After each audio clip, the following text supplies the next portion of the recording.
Welcome to Whole Being Health. I am, of course, your host, Warren Williams, and today I'm going to start my new interview series where I interview friends and pioneers in the field of holistic health and well-being.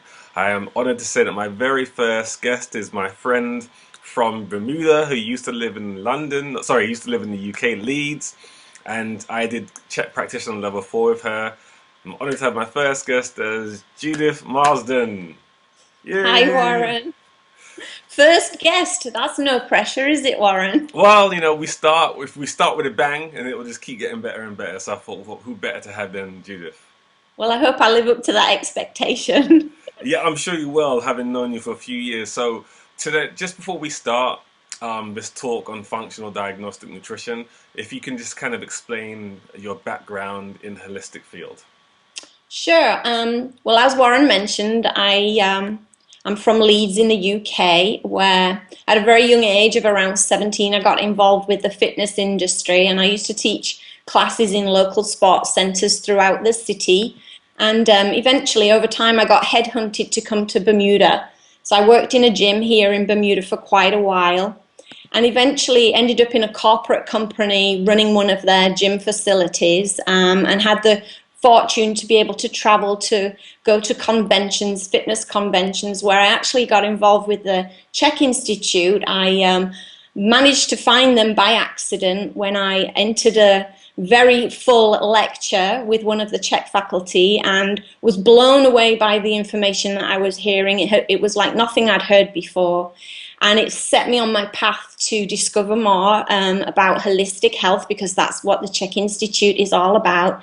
And I began studying with the Czech Institute in about, I think it was around 2008. So I've been involved with them for a good 8 years, and haven't looked back, in all honesty. Mm. And then obviously that's the kind of Czech road that you've taken. What else have you done to supplement your education? Sure. Well, as you know, Warren, as Czech practitioners, we're very interested in looking at our clients from a whole perspective. That's exactly what holistic means, whole. So I've actually dabbled in a lot of other education. So other than being a CP4, Czech practitioner level 4, and a holistic lifestyle coach at level 3, I'm also an advanced metabolic typing advisor. I'm a functional diagnostic practitioner. I've done some work with Paul St. John doing neurosomatic therapy, and I'm also a yoga instructor, an all-round fitness person. Okay, so that's good. So that's true, as you said, holistic health or whole being health. So today we're going to obviously you wear so many hats, but today, our talk is to educate the listeners on functional diagnostics. So kind of just start off by explaining what functional diagnostics is and how is it different from the normal regular medical testing. Sure. Normal testing, let's say, when we feel ill or we have a symptom of malhealth, we'll go to the doctor. The doctor will take note of that symptom and usually prescribe something to eliminate or eradicate that symptom. That's a very allopathic approach, in that there's no question being asked as to, well, hang on, why is that symptom there in the first place? And that's exactly what functional diagnostics does. What it does is it looks at the symptom, it acknowledges the symptom, but it wants to find out why the symptom is there. So we do clinical lab testing, but rather than looking at the symptom as the be all and end all, so to say, we're actually looking at the systems of the body to see where their function may be being compromised, which is the result of the symptom. So that's kind of the basics of functional diagnostics. We're looking to see why is the symptom there in the first place. Right, so that kind of supplements how we work as practitioners anyway, trying to uncover the etiology of the actual problem as opposed to just chasing the symptom, like you said. And as you rightly said, the medical system's approach is kind of like to suppress the symptom, whereas Exactly. the functional diagnosis is more about uncovering the Yeah. cause. I like to explain to clients, let's say for instance you have a rash. and you go to the doctor, and the doctor prescribes you with a medical cream, let's say a steroid ointment, Yeah. and that actually suppresses the rash, you think you've done well. But my question there is, are you actually deficient in a steroid cream, or is there something internally that's trying to tell you there's something wrong? Yeah, and just on that was a really good analogy. Just on that, I remember, our good friend Paul Check, he had this saying that, um, coffee isn't a fatigue syndrome. People No. think that when you're fatigued, just take coffee because that's what you're lacking. No, it's not what you're lacking. There's something else going on in the body. And what you just said is exactly that. There's this craze, as we both know, in the world where people just want to numb their symptoms and not take responsibility. So, which kind of runs into, our next topic. So, how is testing done? Kind of explain that to our listeners. Well, we have lots of different tests, and as I mentioned before, we're looking at the function of different systems of the body. So the body is a system of systems, and predominantly I'm looking at your digestive system, your hormonal system, your detoxification system, your elimination system, your immune system. So the tests are done at home. They're non-invasive, all of them, which is great. Saliva tests, urine samples. The worst one that most people get upset with is a pathogen screen, where we actually collect stool samples over the course of 3 days. It's not pleasant, but it's doable, and it brings back a lot of information as to whether a client may be struggling with parasites or bacterial infections and other things like that. Right, so just going back for a second, why would you do collections over 3 days where medical testing is normally done over 1 day? Well, it's actually interesting, but all bugs, parasites, bacteria, yeasts, all bugs have a life cycle just like human beings, and their life cycle varies dependent on the species, obviously.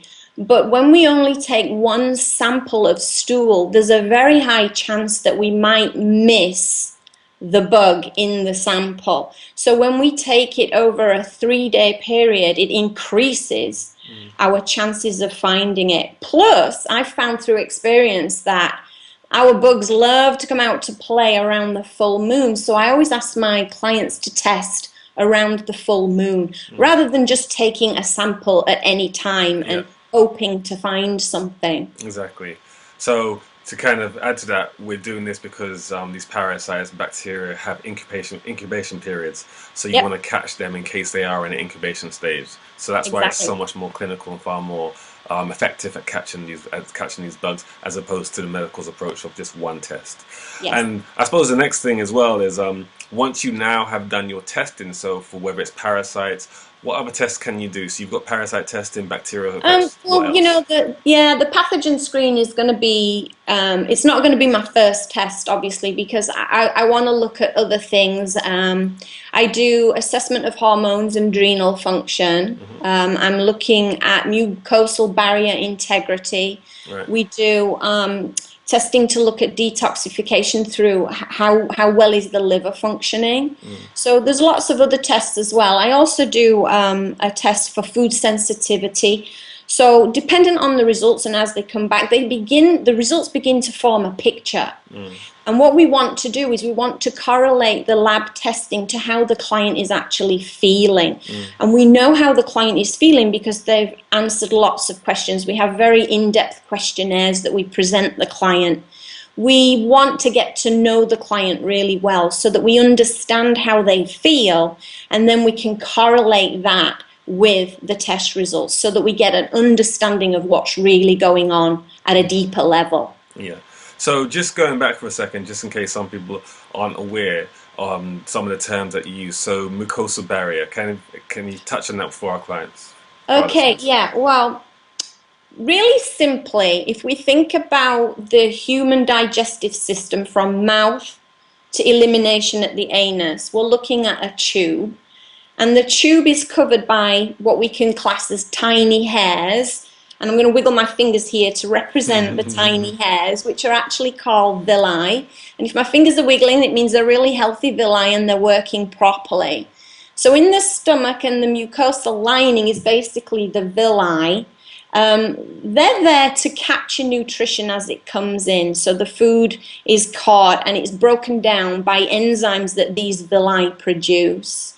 And then the food is allowed into the bloodstream through these villi and between these villi. And if everything's healthy, we have a wonderful digestive elimination system and we don't tend to have symptoms. That's good, wiggly villi, as you can see. Unfortunately, things like antibiotics or other drugs or bad food choices or even excessive exercise, people don't realize that, but can actually affect the villi and they can become damaged and they shrink. So when we shrink the villi, we call that atrophy. And you see now I've got a fist. It doesn't look quite so healthy, does it? We call this a blunted brush border. So now the villi are unable to capture the nutrition quite so well. They're not able to produce the enzymes required for digesting nutrition. And so we have issues in the gut function, sometimes referred to as permeable gut or leaky gut, and other times referred to as dysbiosis, which is an imbalance in gut flora. So that's the mucosal barrier, the healthy villi, and this is what we call a blunted brush border, which affects digestion and assimilation. Okay, thanks for that breakdown. And now, just to kind of add to that, in your clinical experience, how much percentage of your clients do you think are presenting with these issues that you just explained? More and more, Warren. A lot. Even I find even relatively healthy clients, if I just happen to run a test because they're interested, there's always some breakdown, and a lot of it's to do with pollution in the atmosphere, in the environment, and just lifestyle choices, bad food choices, and like I hinted at before, inappropriate exercise programs or food sensitivities and drugs, big one. Drugs mean medical drugs, not just therapeutic drugs, right? Yeah. So obviously, you've hinted at this. Let's kind of expand on this briefly. So obviously, people know that taking, alcohol and fast food and all those sort of things are obvious things that are bad for you. But some of the listeners might think, what does she mean by exercise that's bad for you? Can you just elaborate on that? I sure can. I've been involved in the fitness industry for a very long time, as I mentioned before, and I've always been very, very active. And one of the things I still love to do is to run, but I got very much involved in marathon running, which obviously requires a lot of pavement pounding, hours and hours of being out on the road running. What happens is we have oxidative damage. The amount of exercise, for one, it challenges the adrenals, which affects the hormones, and now the over-oxidation of the body actually begins to break down the villi. So if we can imagine, if we were to cut an apple in half and leave it out, you'd notice in no time it begins to brown. And if we can imagine that, over-exercising, apart from overly stressing the body and tiring us out, it has this oxidative damaging effect. And it's almost as if the villi are being browned, just like the apple. Great analogy. So now, what tips can you give on supporting that? And what would you, or even before we get to the tips part, what would you do with clients that are over-exercising, that have dysfunctional mucosal barrier? What would you do next? Once you've done their tests and you've got these positive results, what do you do moving forward?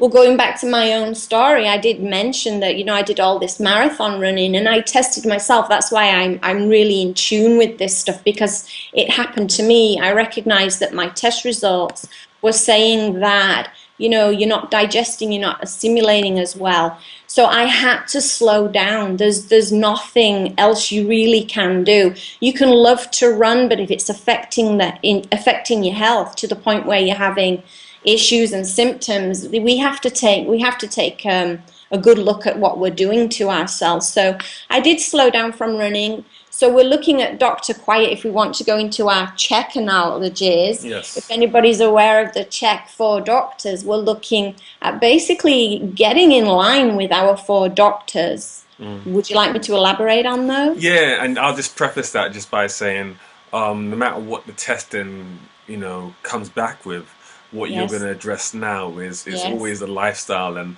one of the things that I kind of wanted to touch on and add into this talk was what we understand is that you don't want to, I know this sounds kind of weird, but we don't really want to get people totally out of pain, because what happens is the lifestyle choices that brought them to the point of pain are typically what needs to be managed first. So now with that little preface, we're looking at how we've managed the lifestyle to address the symptoms that brought the person to you in the first place. So now let's just touch on those four doctors.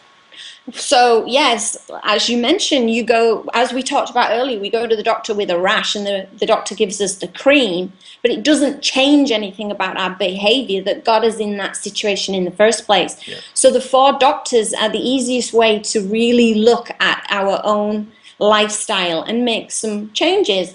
Doctor diet, we've already talked about inappropriate nutrition.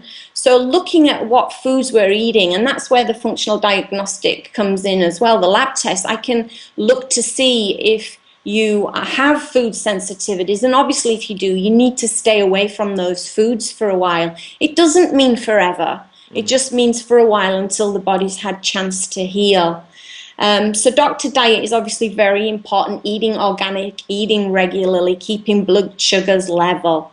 The next one we look at is doctor quiet. I already mentioned that. Backing off that excessive exercise if you're that inclined, taking time out. This doesn't mean stop exercise. It means change the exercise to something a little less intense or a little less demanding, and get lots of sleep. Go to bed. Your body has to have sleep if it wants to recover. There's no other way to do it. Sleep's the best medicine. So that would be doctor quiet.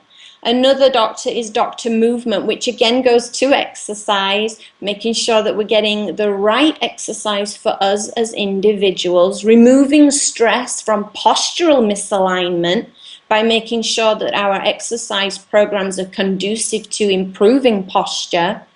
But movement also relates to how we're thinking.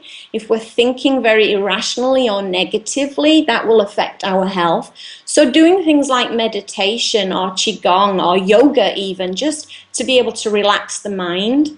And then the final doctor is doctor happy, taking a good serious look at what we're doing with our lives. Are we happy with our choices? Are we moving forward to our goals and having dreams and goals to move forward to? All of those four doctors, when they're in line, there is a really good chance that we will heal and feel good about ourselves. Yeah, and thanks for that explanation for the four doctors. Kind of adding to that, we understand that, like you said, earlier on in this talk, a lot of people, what you see in front of you may not automatically represent what they fill out on their forms. So sometimes this would be why you would do subclinical or laboratory tests to support that. So often we find, especially for myself as well, I find I work with certain clients, and you get them to live their four doctors properly, and then there's still an issue going on. That would be a great reason to start doing some functional diagnostic testing to find out Exactly. subclinically what's going on. But Yeah. ultimately, you want the person to make sure they're managing their lifestyle first, and that's kind of Yes. the first thing that we want to Yeah, kind of. what's the point? Yeah, otherwise, what's the point? You're not going to make any strive towards health without a healthy lifestyle. And with regards to any examples you want to give us of any complicated cases that you've had that you've been able to support with the functional diagnosis and moving forward. Sure. I can tell you a story about a young girl that came to see me a few years ago, actually. She was very depressed with herself because she'd gained quite a lot of weight. And she'd heard that I was an exercise specialist and I was well known in the field of exercise here in Bermuda. And she wanted me to put her on a workout program. And her words to me were, "I need you to really push me. I have to get this weight off." And I remember thinking, wow, she looks rather tired. So I began asking her questions about her sleep habits and her dietary habits. And it basically all came out with a lot of emotion that this lady wasn't sleeping. She was managing, if she was lucky, 3 hours of sleep a night. She said that if she went to bed, she couldn't fall asleep. If she fell asleep, she couldn't stay asleep. And yet she wanted me to really push her hard in the gym.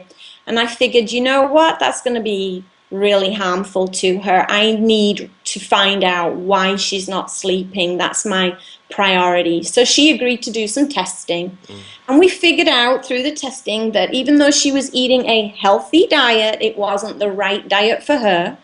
And we also found out through the testing that she had multiple parasites and multiple bacterial infections, which goes back to me explaining before, these bugs, they come out in the night, and especially around the full moon. So it's no surprise she wasn't getting any sleep. Her immune system was kicking in every single night, waking her up. So that was my first priority. Get rid of these bugs. Get her on a more conducive diet to her needs.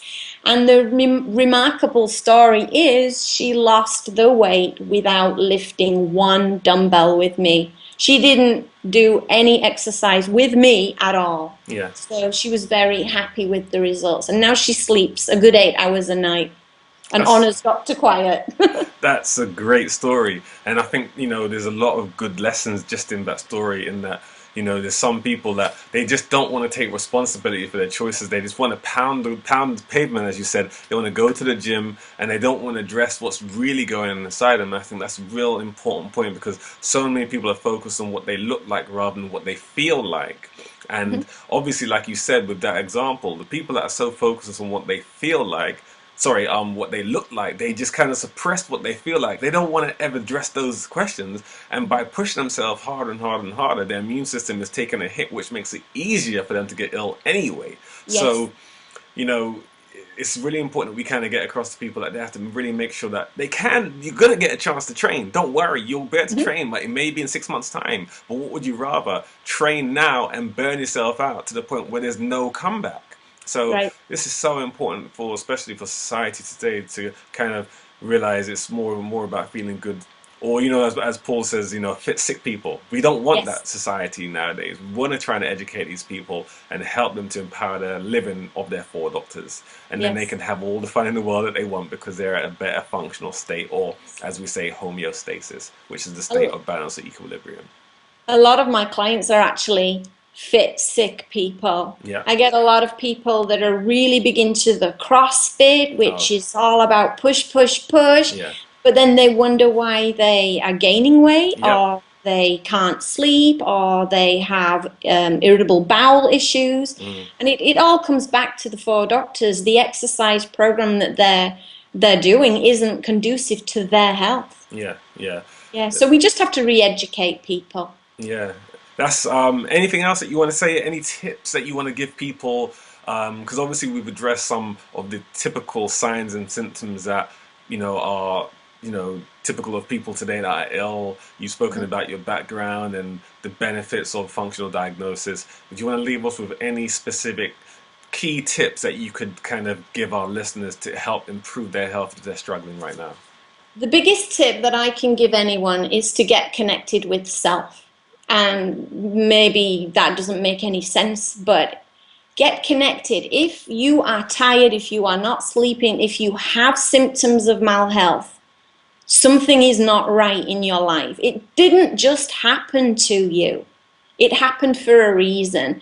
So my biggest tip is get in contact with the 4 doctors, get connected to you, and make relevant changes. And if you're not sure how, then find somebody like Warren or myself who can help you.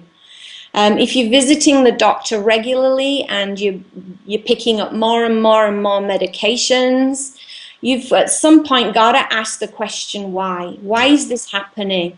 And make some effort. Be responsible for your own change, because nobody else is going to do it for you. Yeah, and to add to that, I always say to people that every challenge that you have is a beautiful opportunity for growth and learning. Yep. So what's the lesson here? You've been met with specific drivers, and then you're just trying to kind of suppress those drivers, but eventually, as Paul Chek always said to us, the tide goes out, but it eventually comes back in. Oh, yeah. Your life will reflect exactly what your choices are creating for it. Exactly. Yeah. Fantastic. I'm so helpful. I'm so grateful, I should say, for the information you've kind of given us today. Before we finish, how can people work with you? Do you work via Skype or one-on-one? How does it work? Sure. Yes, I do have Skype clients all around the world. If anybody wants to get in contact with me, you can check me out on my webpage, which is www.twistedanatomy.com. Just as it sounds, twistedanatomy.com. And Okay. my webpage lists my email address and everything, so feel free to contact me through there. Cool. Right, thanks, and we'll do this again. We'll hopefully build some sort of information where people have specific questions, and we may address that in another one of our talks at some time. Yeah, thank you so much, Warren. I Yay! enjoyed chatting with you today. It was great. Fantastic. Thank you, and thanks again. All right, bye. Bye. Bye.